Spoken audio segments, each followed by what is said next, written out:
Okay, hello everyone and welcome back to Totally Accurate Battle Simulator. Today it's going to be a historical battle. I haven't done one of these in a while, but this is going to be the Battle of Issus, I believe is how it's pronounced. It was a battle between Alexander the Great and the Persian king Darius III. So on the red side we have got the Macedonians and the Greeks, and then on the blue side we have got the Persians. So roughly this is how it was laid out. There was cavalry about, on the flanks and all that, but of course cavalry isn't in the custom unit creator yet, so none of that. So yeah, for the Greeks what we've got here is we've basically got one massive phalanx.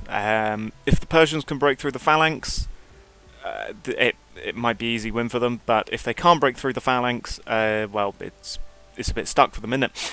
So yeah, these are my custom hoplites. They've got sarissas, they've got hoplite shields. Yeah, they're just designed to look like hoplites. And we've got their big old phalanx here with loads of pointy sticks. I'm in the ground, I'm in the grass. Yeah, so we got them. It is a 40 by 3. This is a very big phalanx. This is a 40-man long by 3-man deep phalanx. Behind them we have got some standard bearer hoplites just to get them to hold the phalanx, and then scattered in amongst them we have got some Spartans as well, because it's to counteract the Persian Immortals that they've got on their side over there. So yeah, we got some Spartans behind them, and then behind them even further we've got some peltas, just some Greek spear throwers, because Alexander's army was mostly made up of hoplites in this battle, plus some peltas, and then some cavalry. But of course, no cavalry. For the Persians over here, I'm actually going to give them some more Immortals because well, it just makes it nice, and it just makes it split up nicer. That's the only reason. Symmetry is the only reason I'm giving them more Immortals here. So yes, what we've got here is that Darius's army was made up of a lot of Greek mercenaries. There was about like 10,000 Greek mercenaries or something, and then there was also some actual Persian troops in there as well. And the Greeks were centered in the front here, and then on the flanks were the Persians. So yeah, these are my mercenary hoplites. They've got shorter spears and still the old hoplite shields, and they look like hoplites, but they're just, yeah, they're mercenary hoplites. They're not as good as regular hoplites, but they'll do as mercenaries.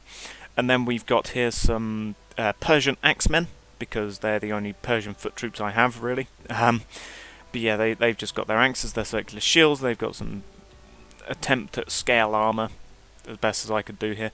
But yeah, these guys are in 8 by 3 blocks, and there's 4 of them on the front line and another 8 by 3 blocks at the back as well, in roughly the layout that they had.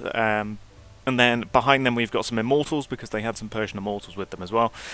So what we've got at the back there is an 8 by 2 of Persian Immortals, which makes 24 Immortals, which I think outnumber the Spartans here. Technically, Alexander probably shouldn't have Spartans here, but well, we're using them here anyway just to counteract the higher stats of the Immortals. And that's generally what I tend to do. I like to balance it out by giving them both their top units in equal quantities, so that it just comes down to tactics and equipment. So yeah, that's the battle that we've got going on here. It took place like 333 or something BC. Yeah. And so this is how it's going to go. Can the Persians break through the impenetrable Macedonian phalanx, or will the phalanx hold strong and win out against the Persians? Obviously, the Persians here haven't got any ranged units. They do have the numbers advantage though, by about 20 or something troops here. 216 to the 190 of the Macedonians. They do have a higher cost as well, because of their higher troop count. Then again, the Macedonians aren't too far behind though. So yeah, this is a pretty big battle, so let's get into it and see how it goes. So there we go, the two sides going to start to come together. Obviously, the phalanx is going to hold very nicely against the Persians as the Persians come charging at them. Here we are. Lovely looking phalanx. Phalanxes are just fun to make in tabs, actually. So here come the two lines. That's a now, isn't that an ancient sight to see on the battlefield if there ever was one? So the Peltars, there they go. They're throwing their spears. A bunch of them are actually going a bit low there by the looks. Maybe they'll. Some of them got blocked by. Some of them got blocked by the Persians. The Greek mercenaries don't have the blockability of the Persian axemen. I didn't give any of my mercenaries them just to make them a little bit worse than normal units. So yeah, it looks like some of the Greek mercenaries have been struck down. It looks like for the most part the Persian foot infantry are alright. In they go, charging at the phalanx, which is breaking apart a little bit, but in goes the first block, charging at the sarissas. Obviously the Spartans are also getting dragged into the fray because they're not too far back. In go the mercenaries. I'm expecting the mercenaries to break first, if I'm perfectly honest. I don't think they're going to be better than the axemen in this wild clash of of sarissas. And I mean, the phalanx is basically compressed. That's what's happened here. The phalanx, instead of being a thicker blob, it's instead just compressed into a single line here of Greek hoplites. Looks like they're getting through the first wave though, but in comes the second wave, coming to back up their men, and then obviously the Immortals will also be coming in as well. Yeah, I think the phalanx has probably got the upper hand here. In go the mercenaries. The second line of mercenaries is coming in. In the actual historical battle, I believe it was this flank that fell first. In terms of the foot troops, the Immortals are coming in though, so we'll have to see which of these sides gets cleared out first. Yeah, there's a bit of a mess going on. It looks like this flank actually. No, I think that's just a pile of Persian bodies. I thought, oh, I can see a hoplite dying there. I thought maybe, oh yeah, down goes another hoplite there. I thought maybe the hoplites were getting pushed back, but that might not be the case. Oh, one man's just gone flying. Look at him go over there. As for this flank, let's see how it's going here. I can definitely see some dead Persian troops here. There's definitely a pile of Persian bodies. The phalanx is holding strong for the most part, but the Immortals are coming into the front lines, but it looks like they've nearly actually dealt with all of the Greek mercenaries here. So the Immortals are coming in just on the tail end of the mercenaries, which are getting just completely wrecked, I do believe. Yeah, they're definitely going to need the help of these Immortals on this flank. The same with this flank. Only a couple of Immortals are coming over here now, though. It looks like, yeah, they've cleared out most of the mercenaries. The phalanx is being parted to come and deal with the last remaining Persian axemen over here. They're really not making too much headway. The Peltars are obviously doing their thing, trying to help out. We can see them starting to get their spears back up again for another load of attacks. It looks like they're making a determined push. This is the last push of the mercenaries. They're starting to get through the phalanx by the looks. This is a big knot of Immortals. However, it looks like on the flank they've managed to win out over here. It's just a few axemen. Still keeping a hold here. In goes a Spartan, charging at a hoplite. Well, a mercenary rather, and it manages to get him. That's a nice stab, takes him down. Very good.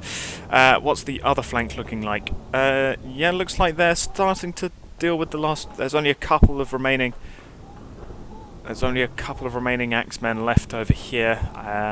We've got a couple of dead Spartans though. We've got a bunch of dead hoplites as well, which is to be expected. The Greeks haven't got away scot-free, obviously. And then the main centre line here, looks like actually the Immortals might be pushing through.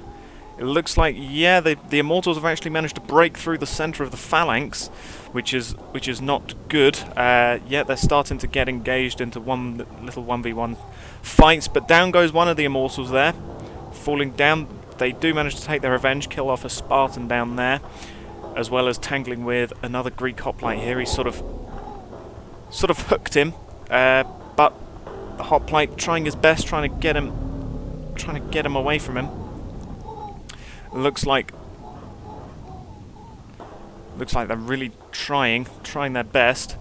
Still, yeah, this centre line here, they've definitely broken through, but the hoplites are starting to reorganise themselves from their phalanx here. Oh, an Immortal just got struck by a spear there in the side from one of the peltasts, which is nice. Oh, in comes a couple of Spartans though, dragged over from the flank, which is now secured. Yeah, they've definitely cleared out the flank. In comes the Spartans, taking out an Immortal. That's very good.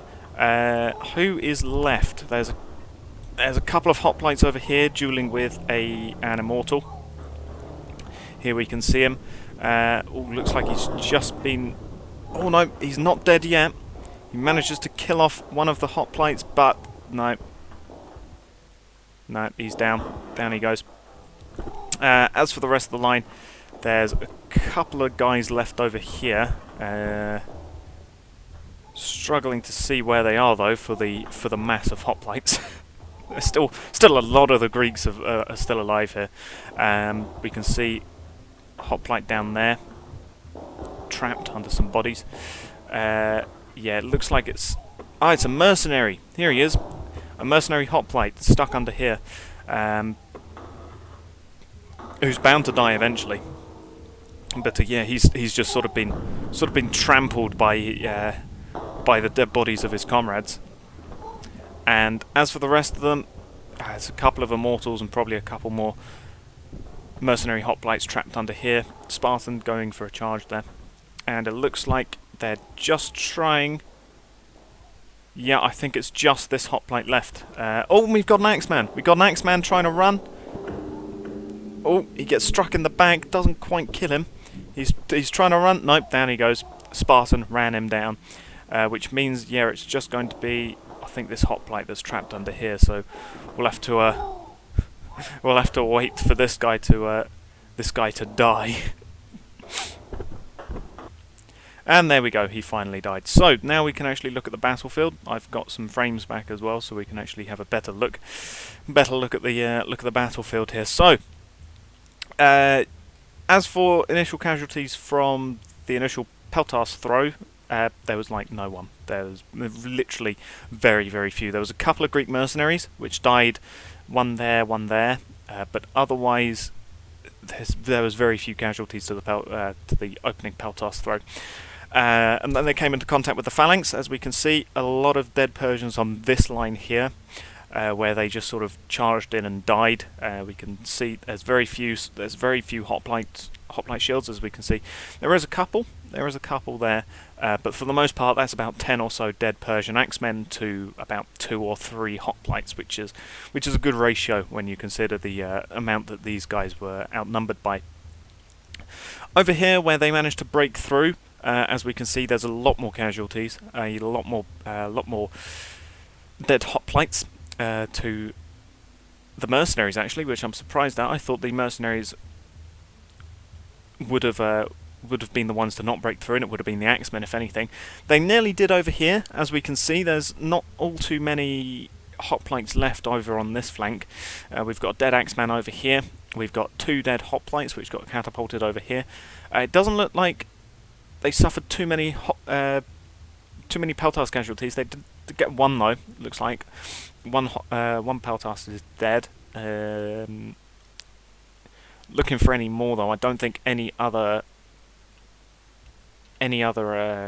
Persian units managed to actually get through to these rear lines, or at least if they did, they weren't able to capitalize on it before the hoplites turned on them. Yeah, for the most part though, the main centre line here, where they tangled with the mercenaries and then the Immortals came in, is where the brunt of the phalanx took the attack. But they did manage to just about hold through. I reckon with about 10 more axemen maybe, the Persians might have been able to actually make a proper break here. As it is, they were very close. They were very close to actually breaking through here, but the hoplites just about managed to hold back their push. And yeah, this one Greek mercenary who was trapped under here definitely definitely didn't have a fun time. He's got about five different Spartans and about 10 hoplites converging on him right there. Yeah, so we do have some dead Spartans. Obviously, we've got a couple here. We've got another one here, as we can see, trapped under his shield. We've got another one all the way over here, although he's not dead though, he's just fallen over. Yeah, for the most part the Spartans actually got away mostly scot-free. That's not saying that they didn't lose people, they did lose some people, but actually a fair amount of these Spartans on the ground are just people that have fallen over and can't get up thanks to their spears getting trapped. Doesn't look like they actually lost a Spartan over on this side though. I'm seeing a relatively few amount of hoplites actually dead on this flank. This flank over here, the Persians just seem to have melted far more so than their comrades on the other side, for whatever reason. Maybe they were fresh troops recently out of Persian training, perhaps, I don't know. But yeah, there's comparatively few Greek casualties on this flank. Then again, it's likely that they instead got drawn over here into the melee and died here. But yeah, the Immortals tried to do some good, and they definitely did something. I mean, they managed to nearly break through the centre there, but for the most part, the Immortals just weren't able to do quite what the Persians wanted here and properly break the phalanx. But yeah, that is the aftermath of the battle. After seeing those neat lines, we've got a random hoplite over here. After seeing those neat battle lines that were drawn up before the battle, and well, what it comes down to, the Greeks definitely, the phalanx held strong. The weight of numbers did not manage to break through the Greek line, and yeah, the phalanx just held strong. They used their tactical sarissas more so than their weight of numbers. But there we go. I'll thank you all for watching, and goodbye.